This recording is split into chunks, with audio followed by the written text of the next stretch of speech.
Good morning. Welcome back. My today's topic is powers and works of the governor part 2.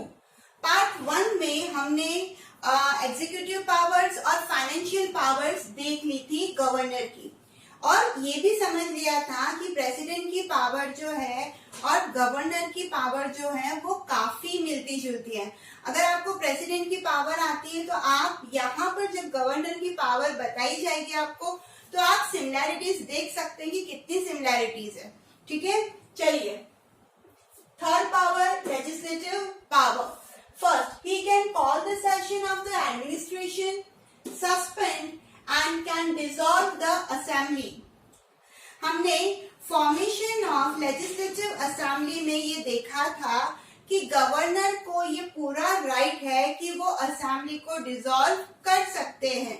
वही यहाँ पर इनकी power है कि सेशन का कॉल करना, सस्पेंड करना और डिसॉल्व करना, रद्द करना, भंग करना, ये पूरी तरीके से गवर्नर के हाथ में है। Second, after the general election he addresses the legislature's first meeting.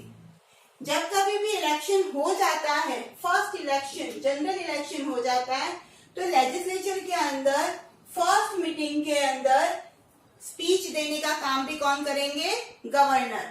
Third, the approval of the governor on the bill pass by the state assembly is necessary. जिस तरीके से अगर पार्लियामेंट के दोनों ही हाउसेस, लोकसभा और राज्यसभा में कोई भी बिल पास कर लिया जाता है, बट अगर प्रेसिडेंट उनके ऊपर सिग्नेचर नहीं करते हैं, तो वो जो नियम है जिसके लिए बिल पास किया गया वो देश में लागू नहीं किया जाएगा।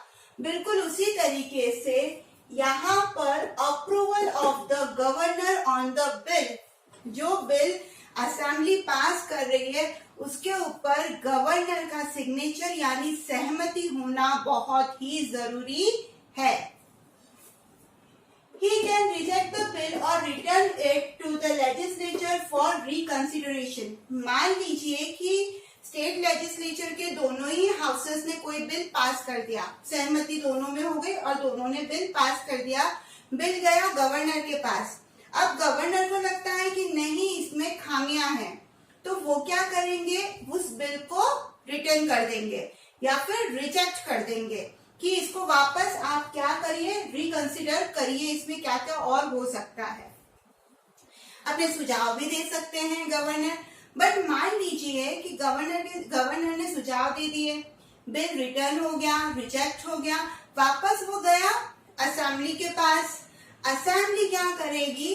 उसके अंदर अगर चेंजेस करने तो करके सेकेंड टाइम में वो बिल वापस गवर्नर के पास भेजेगी। अगर गवर्नर ने पहली बार इसको रिजेक्ट कर दिया है और दोबारा वापस जब असेंबली ने भेजा है या स्टेट लेजिस्लेचर ने भेजा है, तो फिर गवर्नर को सिग्नेचर करना ही पड़ेगा। तो यहाँ पे पावर क्या हुआ? पावर ये हुआ कि गवर्नर एक बार उनको रिजेक्ट कर सकते हैं। ठीक है, सेकेंड टाइम में सिग्नेचर करना पड़ेगा। If the fifth, he can keep some bills on standby protected for the president's idea. कुछ बिल ऐसे होते हैं जिसमें अगर गवर्नर को लगता है कि मुझे यहाँ पर प्रेसिडेंट से आइडिया लेना है, तो वो उस बिल को एक बार के लिए स्टॉप कर सकते हैं, अपने पास रख सकते हैं।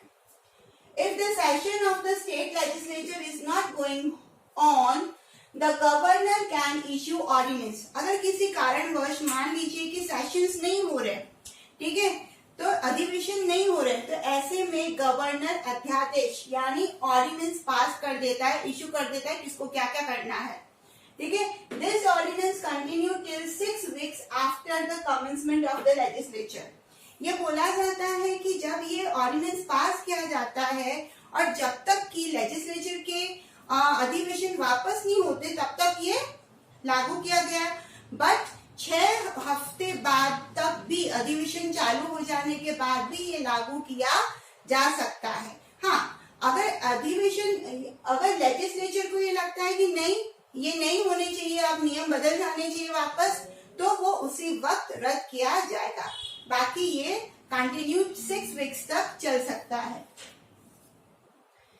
7th, the governor nominate 1/6 member of the legislative council from specialized field। Governor legislative council के अंदर 1/6 मेंबर को नॉमिनेट कर सकते हैं जो कि स्पेशलाइज्ड फील्ड से है, like art, science, social work, entertainment, है ना, बहुत सारी फील्ड से हो सकता है। 8 point, he can nominate an Anglo Indian in the assembly। अगर गवर्नर को लगता है कि एंग्लो इंडियन को असेंबली के अंदर पूरी तरीके से ध्यान नहीं दिया जा रहा है उनपे, तो ऐसे में वो एक एंग्लो इंडियन को असेंबली के लिए नॉमिनेट कर सकते हैं। अब मुझे यहाँ पर ये बताइए एंग्लो इंडियन क्या है, क्या समझते हैं आप, कमेंट करिए, क्योंकि मैं मेरे बहुत सारे वीडियो के अंदर एंग्लो इंडियन बता चुकी हूँ। तो मेरा आज का क्वेश्चन ये है, हु आर एंग्लो इंडियंस।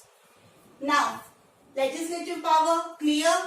अब जुडिशरी पावर, आर्टिकल 161 के तहत the governor can reduce the punishment, postpone भी कर सकते हैं या उसको माफ भी कर सकते हैं। जिस तरीके से प्रेसिडेंट की पावर है जुडिशियल पावर कि वो सजा को कम कर सकते हैं, पोस्टपोन कर सकते हैं, या कुछ समय के लिए मैं बोलती हूँ कि रोक सकते हैं, तो क्षमा भी कर सकते हैं। गवर्नर को भी जुडिशियल पावर में सेम पावर दी गई है।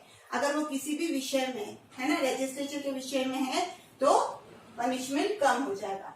Second, he gives information to the president about the failure of the constitutional system in the state।